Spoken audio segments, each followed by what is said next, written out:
गीता में कई बातें बताई गई हैं जो जीवन को आसान बनाती हैं और जीवन की कठिनाइयों का समाधान करती हैं।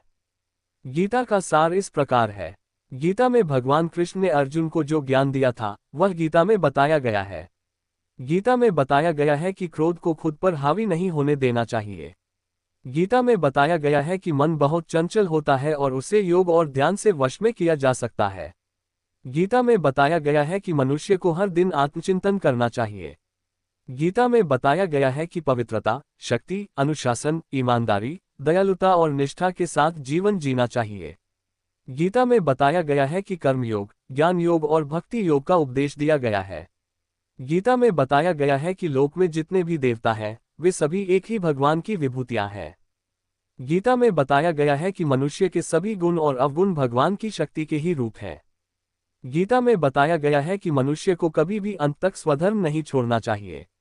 भगवद गीता अध्याय 1 अर्जुन विषाद योग। धृतराष्ट्र बोले, हे संजय, युद्ध की इच्छा से कुरुक्षेत्र की पवित्र भूमि पर एकत्रित होकर मेरे लोगों और पांडवों ने क्या किया। संजय ने कहा, पांडव सेना को युद्ध के लिए तैयार देखकर राजा दुर्योधन अपने गुरु के पास गया और ये वचन कहे, हूँ। संजय ने कहा, अर्जुन के इस प्रकार कहने पर भगवान श्रीकृष्ण ने उत्तम रथ को दोनों सेनाओं के मध्य में भीष्म, द्रोण तथा समस्त राजाओं के सामने खड़ा करके कहा, हे अर्जुन, देखो कौरव यहाँ एकत्रित हुए हैं। वहां अर्जुन ने दोनों सेनाओं में पिता, पितामह, गुरु, चाचा, भाई, पुत्र, पौत्र, सखा, ससुर और मित्रों को देखा। विपरीत दिशा में खड़े हुए इन सब स्वजनों को देखकर कुंती पुत्र को बड़ी दया आई और वह दुखी होकर बोला।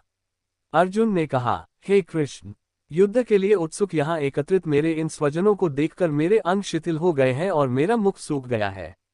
मेरा शरीर कांप रहा है और मेरे रोंगटे खड़े हो गए हैं।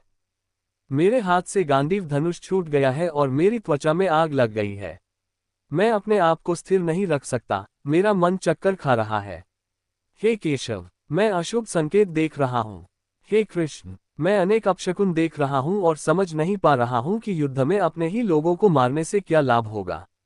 हे कृष्ण, मैं विजय, राज्य या सुख नहीं चाहता।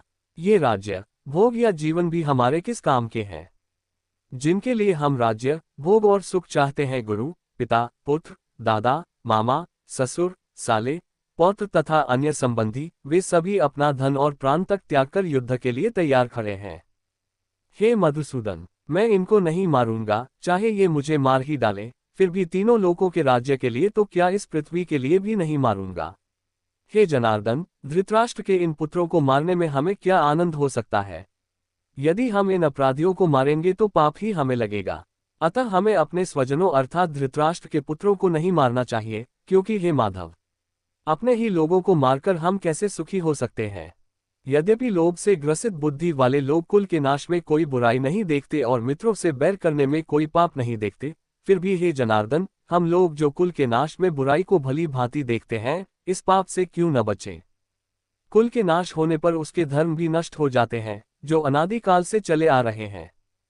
धर्म के समाप्त होने पर अधर्म पूरे कुल पर हावी हो जाता है। जब अधर्म कुल पर हावी हो जाता है, हे कृष्ण, तो कुल की स्त्रियां भ्रष्ट हो जाती हैं, और जब, हे कृष्ण, स्त्रियां भ्रष्ट हो जाती हैं, तो जातियों का मिश्रण हो जाता है। यह मिश्रण कुल को और उसे नष्ट करने वालों को भी नरक में ले जाता है, क्योंकि उनके पूर्वज चावल के गोले और जल के तर्पण से वंचित होकर गिर जाते हैं। कुल विनाशकों के इन बुरे कर्मों के कारण, जो जातियों के मिश्रण का कारण बनते हैं, जाति और कुल के सनातन धर्म नष्ट हो जाते हैं। हे जनार्दन, हमने ऐसा कहा है कि जिन मनुष्यों के कुल धर्म नष्ट हो जाते हैं, वे अवश्य ही नरक में वास करते हैं। हाय, हम लोग महान पाप करने पर तुले हुए हैं, क्योंकि हम राज्य के सुख की लालसा में अपने ही सगे संबंधियों का वध करने को तैयार हैं। मेरे लिए तो यह अधिक अच्छा होगा कि धृतराष्ट्र के पुत्र शस्त्र लेकर युद्ध में निहत्थे और प्रतिरोधहीन मुझको मार डालें। संजय ने कहा। युद्धस्थल में इस प्रकार कहकर अर्जुन ने अपना धनुष बाण एक ओर रख दिया और शोक से व्याकुल होकर अपने रथ के आसन पर बैठ गया। अगर आपको गीता भागवत गीता का प्रथम अध्याय का प्रथम श्लोक सार हिंदी में अनुवाद अच्छा लगा हो तो दूसरा अध्याय सुनने के लिए प्लीज मन इंस्पायर्ड चैनल को फॉलो एंड सब्सक्राइब करें, जिससे आपको आने वाले अध्याय की जानकारी और वीडियो देखने को मिलेगा।